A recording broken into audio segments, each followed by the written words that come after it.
ఇప్పుడు మనం ఫినెక్సా గ్లోబల్ కంపెనీలో ఒక కొత్త పర్సన్‌గా న్యూ రిజిస్ట్రేషన్ ఎలా చేసుకోవాలి? ఐడీ అనేది ఎలా క్రియేట్ చేసుకోవాలో చూద్దాం. సో, ఐడీ క్రియేట్ చేసుకోవాలి అనుకుంటే మనం ఫస్ట్ ఆఫ్ ఆల్ ఒక బ్రౌజర్‌ని ఓపెన్ చేద్దాం.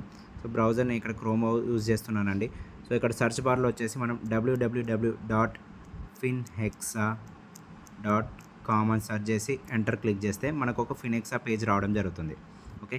ఇక్కడ 3 డాట్స్ ఉన్నాయి కదా! 3 లైన్స్. సో, 3 లైన్స్‌ని క్లిక్ చేస్తే మనకు రిజిస్టర్ అని వస్తుంది. సో, ఇక్కడ రిజిస్టర్ క్లిక్ చేయాలి. మనకి ఒక హోమ్ పేజ్ వస్తుంది, అప్లికేషన్ పేజ్. సో, అప్లికేషన్ పేజ్‌లో మనకు ఫస్ట్ ఆప్షన్ ఏముందండి ఇక్కడ అంటే స్పాన్సర్ ఐడీ. స్పాన్సర్ ఐడీ ఏంటి అంటే మనల్ని ఈ కంపెనీకి ఎవరైతే రెఫర్ చేశారో వాళ్ళ యొక్క స్పాన్సర్ ఐడీ ముందే మనం కలెక్ట్ చేసి పెట్టుకోవాలి. ఫర్ ఎగ్జాంపుల్ నేను ఇక్కడ ఒక స్పాన్సర్ ఐడీ నేను తీసుకున్నాను. ఓకే. ఇక్కడ ఎంటర్ చేసిన తర్వాత ఔటర్ బాక్స్‌లో ఎక్కడైనా క్లిక్ చేస్తే మనకు ఆ స్పాన్సర్ ఐడీ డీటెయిల్స్ వస్తాయి. సో, అంటే ఇక్కడ షేక్ ఇసాక్ 2 అనేది నా యొక్క స్పాన్సర్ ఐడీ. సో, మనకు ఎవరైతే రెఫర్ చేసారో వాళ్ళ యొక్క నేమును ఇక్కడ ఈ పేరు మ్యాచ్ అయిందా లేదా చెక్ చేసుకోవాలి మనం. సో, చెక్ చేసుకున్న తర్వాత మనకి కింద ఆప్షన్ వచ్చేసి పొజిషన్ ఉంది. ఈ పొజిషన్ ఏంటంటే మనకు క్లిక్ చేస్తే ఏబీ అని వస్తుంది. సో, ఎవరైతే మనల్ని రెఫర్ చేస్తారో వాళ్ళని మనం కాంటాక్ట్ అయ్యి ముందే తెలుసుకోవాలండి. సో, గ్రూప్ ఏ సైడ్ మనం ఐడీ అని వేయాలా, గ్రూప్ బి అనే సైడ్ ఐడీ వేయాలా. ఫర్ ఎగ్జాంపుల్ వాళ్ళు గ్రూప్ ఏ అంటే గ్రూప్ ఏ సైడ్ మనం ఐడీ అనేది వేసుకోవాలి. వేసుకున్న తర్వాత మనం పాస్వర్డ్. సో, పాస్వర్డ్ అనేది ఇక్కడ నేను జనరల్‌గా యూనివర్సల్ పాస్వర్డ్ ఇస్తున్నానండి. క్యాపిటల్ ఏ, స్మాల్ ఏ 1, 2, 3, 4, 5, 6 మళ్ళీ ఎంటర్ చేయాలి. Capital A, small A 1, 2, 3, 4, 5, 6 so, తర్వాత కావాల్సి వస్తే మన పాస్వర్డ్ కూడా చేంజ్ చేసుకోవచ్చు, no problem.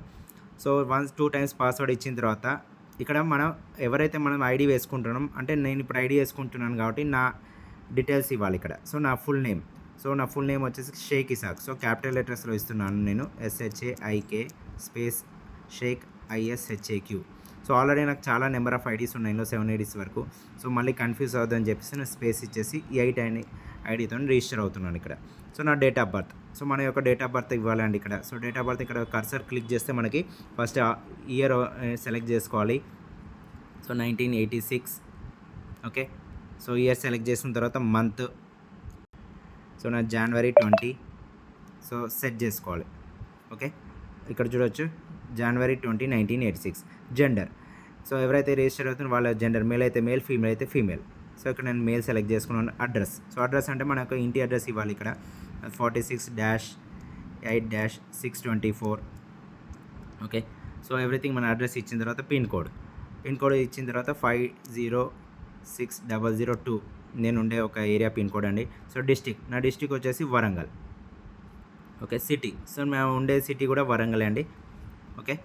So, next mobile number 7794035473 okay. మళ్ళీ register mail ID. Okay. So, ఇక్కడ ఆల్రెడీ నా మెయిల్ ఐడి చూపిస్తుంది కాబట్టి ఎంటర్ చేశాను. సో, ఇక్కడ ఏదైతే మనకు స్టార్ మార్క్‌లో ఉందో కంపల్సరీ మ్యాండేటరీగా అది మన డీటెయిల్స్ అనేది ఎంటర్ చేయాలి. సో, ఇక్కడ నెక్స్ట్ చెక్ బాక్స్‌లో ఐ అగ్రీ అనేది మనం క్లిక్ చేసి సబ్మిట్ కొడితే మన ఐడీ అనేది క్రియేట్ అయిపోతుంది. ఓకే. సో, ఎలా రిజిస్టర్ చేసాక మనం ఎవ్రీథింగ్ క్లియర్‌గా తెలుసుకున్నాం. సో, ఎవరికైతే యూస్ అవుతుందో వాళ్ళకి డీటెయిల్స్ అనేది ఫార్వర్డ్ చేయండి.